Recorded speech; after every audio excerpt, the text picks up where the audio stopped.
नमस्कार, मैं अनामिका मिश्रा और आप देख रहे हैं आज की टॉप 20 न्यूज। चलिए शुरू करते हैं देश और दुनिया की बड़ी खबरों के साथ।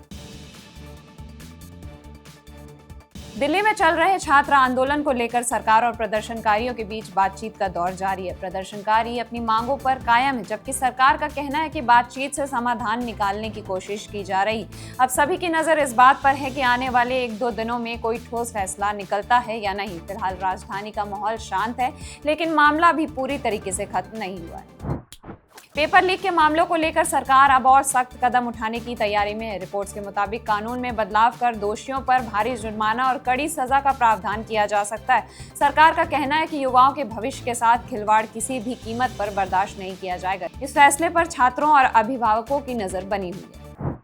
अमेरिका ने भारत, पाकिस्तान, बांग्लादेश, ब्रिटेन समेत कई देशों से आने वाले कुछ उत्पादों पर 10% टैरिफ लगाने का फैसला किया। यह फैसला जबरन मजदूरी यानी कि फोर्स्ड लेबर से जुड़े आयात की जांच के संदर्भ में लिया गया है। एक्सपर्ट्स का कहना है कि फिलहाल घबराने की जरूरत नहीं है, लेकिन एक्सपोर्ट करने वाली कंपनियां इस फैसले पर करीब से नजर रखें। आने वाले समय में भारत और अमेरिका के बीच व्यापारिक बातचीत भी अहम रहने वाली है। पिछले 3 महीनों में भारत ने रूस से आयात के लिए करीब $15 अरब का भुगतान भारतीय रुपए में किया। विशेषज्ञों का मानना है कि इससे अंतर्राष्ट्रीय व्यापार में रुपए के इस्तेमाल को बढ़ावा मिल सकता है और विदेशी मुद्रा पर दबाव कम करने में मदद मिल सकती है। अमेरिका और कनाडा से जुड़े एक बड़े ड्रग तस्कर नेटवर्क के मामले में 21 लोगों पर आरोप लगाए गए हैं, जिसमें कई भारतीय मूल के लोग भी शामिल बताए गए हैं। जांच एजेंसियां पूरे नेटवर्क की पड़ताल कर रही हैं और मामले को दोनों देशों की सुरक्षा एजेंसियां गंभीरता से देख रही हैं। अमेरिका और ईरान के बीच तनाव कम होने के बजाय और बढ़ता दिख रहा है। रिपोर्ट्स के मुताबिक अमेरिकी सेना ने लगातार 13वीं रात भी ईरान के कई सैन्य ठिकानों पर हमला किया। जवाब में ईरान समर्थित हूती विद्रोहियों ने रेड सी में 2 सऊदी तेल टैंकरों पर हमला किया, जिससे पूरे मिडिल ईस्ट में तनाव और बढ़ गया है। यमन के हूती विद्रोहियों के हमले के बाद रेड सी से गुजरने वाले तेल टैंकरों की सुरक्षा को लेकर चिंता बढ़ गई है। इस घटना के बाद अंतर्राष्ट्रीय बाजार में ब्रेंट क्रूड ऑयल $100 प्रति बैरल के पार पहुंच गया है। एक्सपर्ट्स का कहना है कि अगर हालात ऐसे ही रहे तो दुनिया भर में तेल की कीमतों पर असर पड़ सकता है। अमेरिकी राष्ट्रपति डोनाल्ड ट्रंप ने साफ कहा है कि अगर हूती विद्रोही आगे भी जहाजों पर हमला करते रहे तो उसकी जिम्मेदारी ईरान की मानी जाएगी।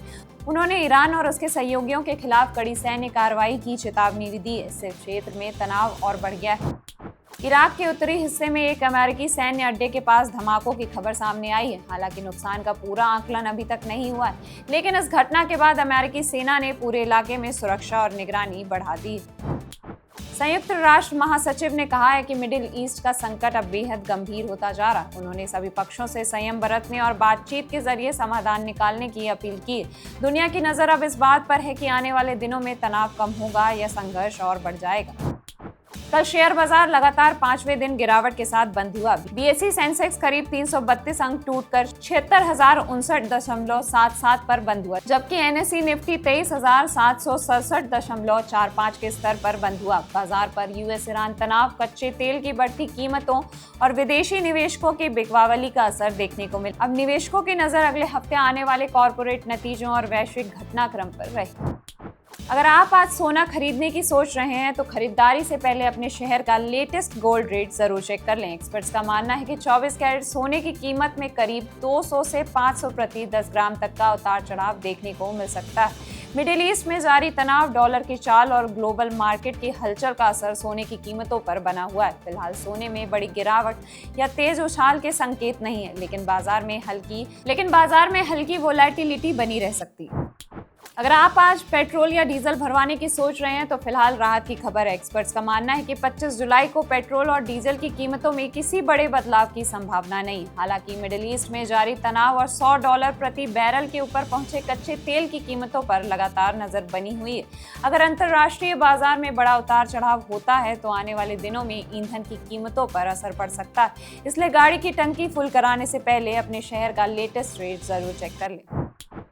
भारत के रक्षा क्षेत्र से अच्छी खबर सामने आई है। डीआरडीओ ने स्वदेशी लंबी दूरी के एयर डिफेंस सिस्टम कुशा का सफल परीक्षण किया है। माना जा रहा है कि ये सिस्टम भविष्य में भारत की हवाई सुरक्षा और मजबूत करेगा। रक्षा विशेषज्ञ इसे आत्मनिर्भर भारत की दिशा में एक अहम कदम मान रहे हैं और इससे देश की रक्षा क्षमता को नई मजबूती मिलने की उम्मीद है।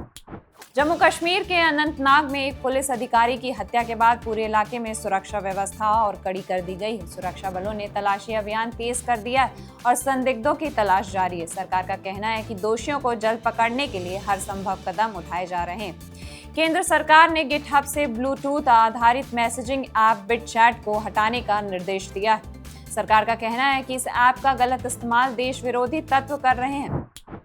केंद्र सरकार ने गिटहब से ब्लूटूथ आधारित मैसेजिंग ऐप बिटचैट को हटाने का निर्देश दिया है। सरकार का कहना है कि इस ऐप का गलत इस्तेमाल देश विरोधी तत्व कर सकते हैं, क्योंकि ये बिना इंटरनेट के भी संदेश भेजने की सुविधा देता है। इस मामले को लेकर टेक और साइबर सिक्योरिटी जगत में चर्चा तेज हो गई। मौसम विभाग ने दिल्ली, एनसीआर, गुजरात, महाराष्ट्र, उत्तराखंड, हिमाचल और पूर्वोत्तर के कई इलाकों में भारी बारिश की चेतावनी जारी की है। कुछ जगहों पर जलभराव और लैंडस्लाइड का खतरा भी बताया गया है। लोगों से मौसम की जानकारी लेकर ही यात्रा करने की अपील की गई। भारत को पहली बार world police and fire games 2029 की मेजबानी मिली है। ये आयोजन अहमदाबाद में होगा, जिसमें दुनिया भर के पुलिस और फायर सर्विस के खिलाड़ी हिस्सा लेंगे। इसे भारत के लिए खेल और अंतर्राष्ट्रीय आयोजनों के लिहाज में बड़ी उपलब्धि मानी जा रही है। कॉमनवेल्थ गेम्स की शुरुआत से पहले भारत को बड़ा झटका लगा है। जूडो खिलाड़ी अरुण कुमार डोप टेस्ट में फेल होने के बाद टीम से बाहर हो गए। इसके अलावा डोपिंग नियमों के उल्लंघन की वजह से भारत को वेट लिफ्टिंग का एक कोटा भी गंवाना पड़ा है। भारतीय दल अब बाकी मुकाबलों में बेहतर प्रदर्शन कर इस झटके से उभरने की कोशिश करेगा। अजय देवगन, रितेश देशमुख और अरशद वारसी की फिल्म धमाल 4 बॉक्स ऑफिस पर लगातार अच्छी कमाई कर रही है। वीकेंड से पहले भी फिल्म की रफ्तार बनी हुई है और ट्रेंड एक्सपर्ट का मानना है कि ये जल्द ही एक और बड़ा आंकड़ा पार कर सकती है। फैमिली ऑडियंस का अच्छा रिस्पांस फिल्म को फायदा पहुंचा सकता है। आज के लिए बस इतना ही। देश और दुनिया की तमाम बड़ी खबरों के लिए देखते रहिए बजरबट्टू दुनिया।